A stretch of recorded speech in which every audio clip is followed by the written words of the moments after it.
Okay, here's the last video for this quiz section, and we're going to talk about naming covalent compounds. So when you write a formula, remember the positive ion always comes first. Now, sometimes you are going to have a situation where you have two negative ions when we're talking about covalent compounds, and so in that case it doesn't matter. I usually leave it in the order that it came.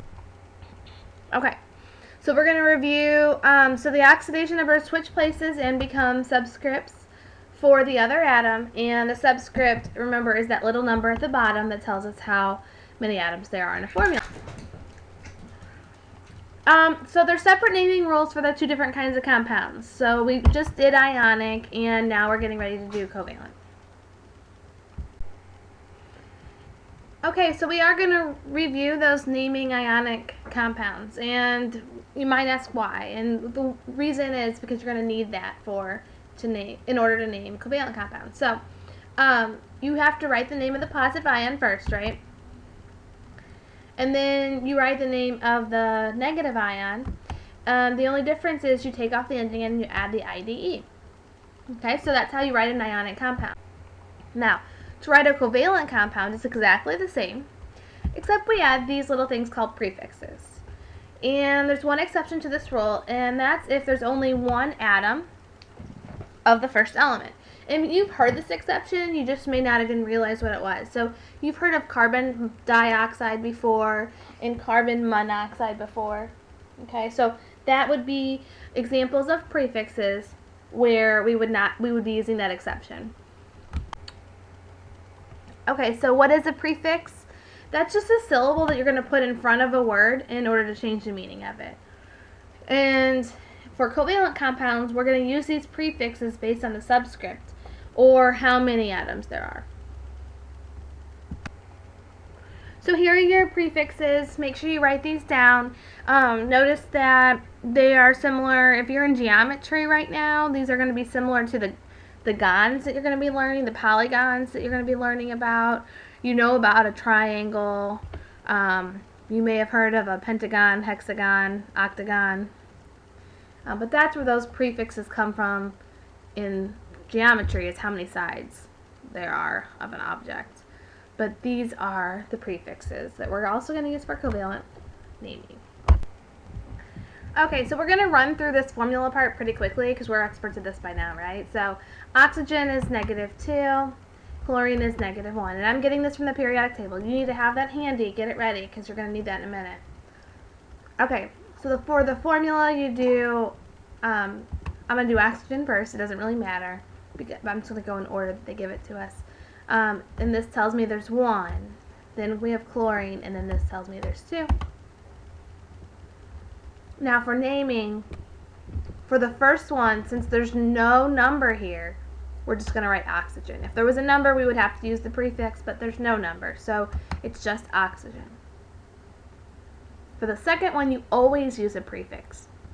And you also always change the ending like you did on ionic. So instead of chlorine, it's chloride, and then since it's a 2, you look up that prefix and it's dichloride. Use your note sheet if you need it. Okay, boron is +3 and oxygen is -2. So this time we have a positive one, so boron has to go first. And this tells us there's 2 of them. Then we have oxygen, and this tells us there's 3 of them. So this time we do not have 1 of the first ion, so we have to use a prefix. And so it's a little weird using a prefix in the beginning, but you'll get used to it. So it's diboron. So you leave boron the way it is, you just add the prefix di. So diboron, and then the prefix for 3, we need to look that up.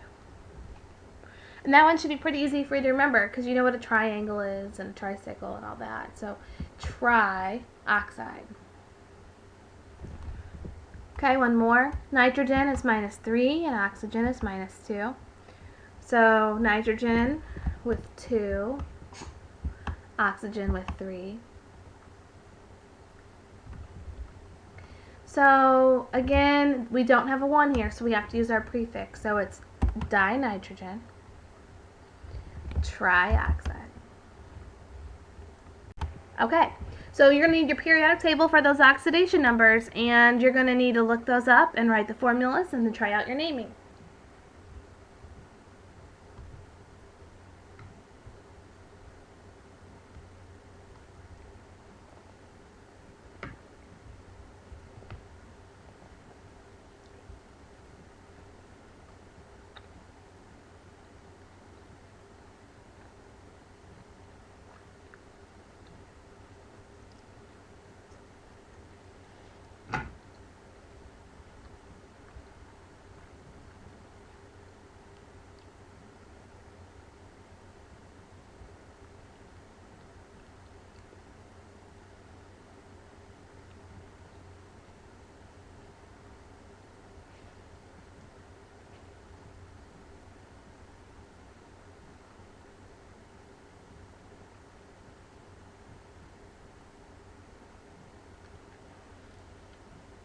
Okay, so if you look selenium up, he's -2.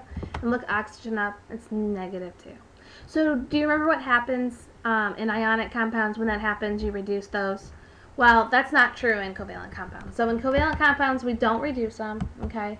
So you would just write selenium 2, oxygen 2, okay? So then for our naming, diselenium dioxide. Okay, phosphorus -3, iodine -1.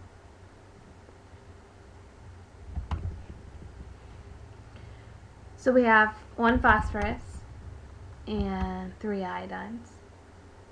So you would have just phosphorus triiodide. And so some of you might have put like 2 I's here, and that, I mean, I wouldn't count off for that, but you just drop 1.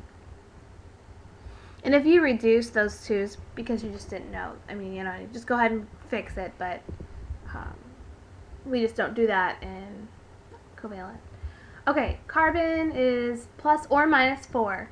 And so the rule is that if carbon is going to react with a negative ion, it's going to be a positive ion. So in this case, it's going to be +4. And chlorine will be -1. So we're going to have C first. There's 1 of those. Chlorine second. And there's 4 of those. So we have carbon. And then the prefix for 4 is tetra. Tetrachloride. So hopefully you find this pretty easy. You just have to be able to know a few prefixes.